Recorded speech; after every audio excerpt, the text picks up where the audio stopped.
Hello everyone, welcome to a new video. Last video में हमने बात की थी वीविंग के मशीन्स की, वीविंग की फ्लो की। और आज हम बात करने वाले हैं कि किस तरीके के कितने टाइप्स के लूम होते हैं और लूम कैसे क्लासिफाई होते हैं। Now before going into loom we should understand कि वीविंग क्या होता है।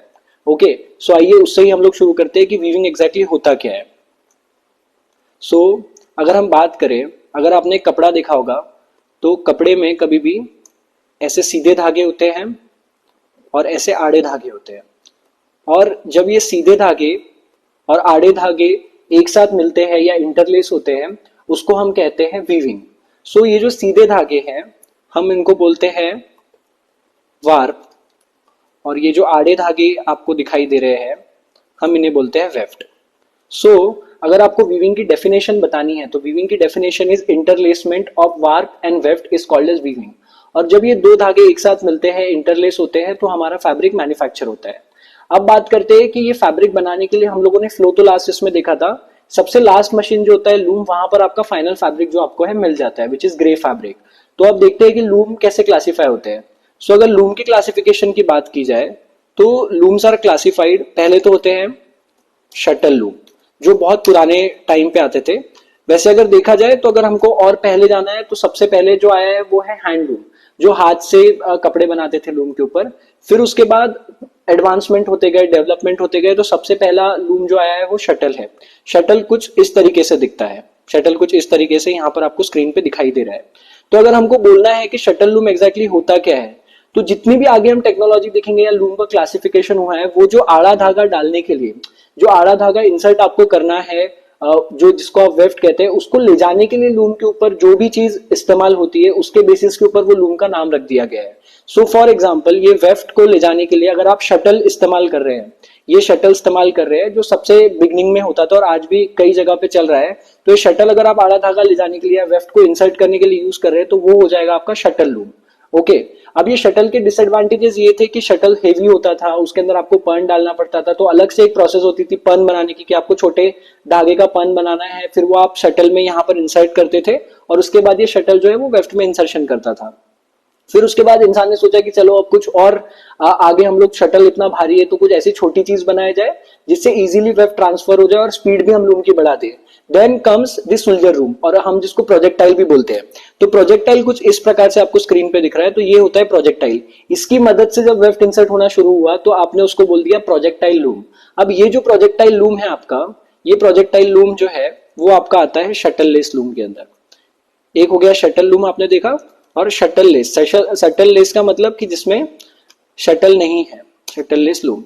अब इसके अंदर सबसे पहला जो एडवांसमेंट देखा गया वो देखा गया प्रोजेक्टाइल में, जो आपने स्क्रीन पे देखा। फिर जो है वेफ्ट इंसर्ट करने के लिए प्रोजेक्टाइल भी बहुत सारे लगते थे। देयर वर फ्यू डिसएडवांटेजेस, वहां पर एक टॉर्शन रॉड या टॉर्शन मैकेनिज्म वर्क करता था, so there were a lot of things. तो फिर सोचा गया कि और कोई अच्छा प्रोसेस बनाया जाए वेफ्ट इंसर्ट करने के लिए। Then comes the rapier.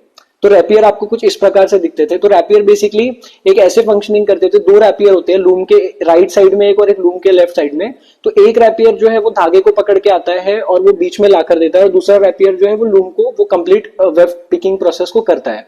तो इस तरीके से रैपियर काम करना शुरू किए। तो उसके बाद आ गया रैपियर, तो ये थोड़ा सा और एडवांस है, आज भी रैपियर लूम यूज होते हैं। सो ये हो गया शटललेस लूम के अंदर आपका सेकेंड जो है रैपियर लूम। इसके बाद सोचा गया कि और एडवांसमेंट होना चाहिए और हाई स्पीड लूम बढ़नी चाहिए, तो फिर शुरू हुए एयर जेट लूम।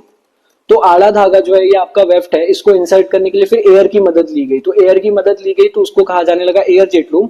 और finally water jet loom, water की मदद से जो आड़ा धागा या वेफ्ट का धागा इंसर्ट किया उसको बोला जाता है वाटर जेट लूम।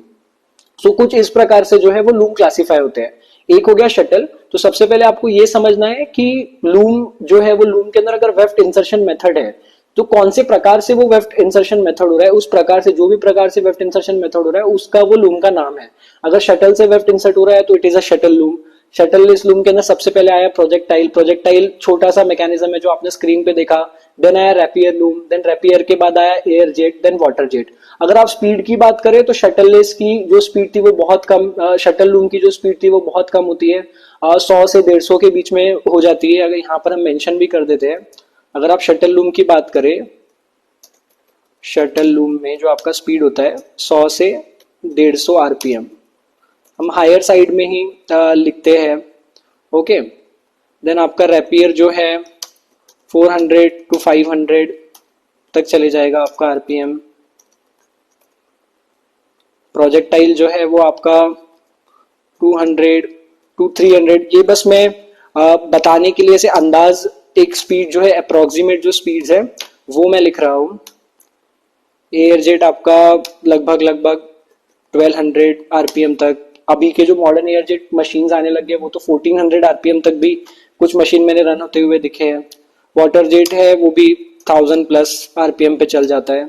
सो इस तरीके से जो है आपके शटललेस लूम की स्पीड्स होती है। तो अगर आप स्पीड में भी देखेंगे तो ग्रेजुअली स्पीड में भी बढ़ोतरी आपको देखने को मिलेगी। जो शटल था उसकी सबसे कम स्पीड, प्रोजेक्टाइल की उससे ज्यादा, रेपियर की उससे ज्यादा, एयर जेट की और वाटर जेट की तो सबसे ज्यादा। वाटर जेट अगर लूम की आप बात करें तो उसमें बस एक डिसएडवांटेज है कि आप लोग उसके अंदर जो कॉटन के जो ऐसे फाइबर्स है या जो ऐसे यार्न है जो वाटर एब्जॉर्ब करते हैं वो आप उस लूम के ऊपर रन नहीं कर सकते, क्योंकि अल्टीमेटली जो आपका वेफ्ट का धागा है वो वेफ्ट का धागा आपका इंसर्ट होगा with the help of water, और अगर आप वहां पर वाटर यूज करेंगे तो वो वाटर जो है वो एब्जॉर्ब कर लेगा।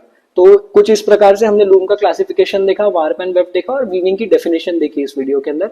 अगर आपको ये वीडियो पसंद आ रहे हो तो प्लीज डू लाइक, सब्सक्राइब, और ऑल्सो आपके जो भी कमेंट है वो कमेंट सेक्शन में आप लिख दीजिए। मैं जरूर आपके कमेंट पढ़ूंगा और आपको आंसर करने की कोशिश करूंगा। Thank you so much.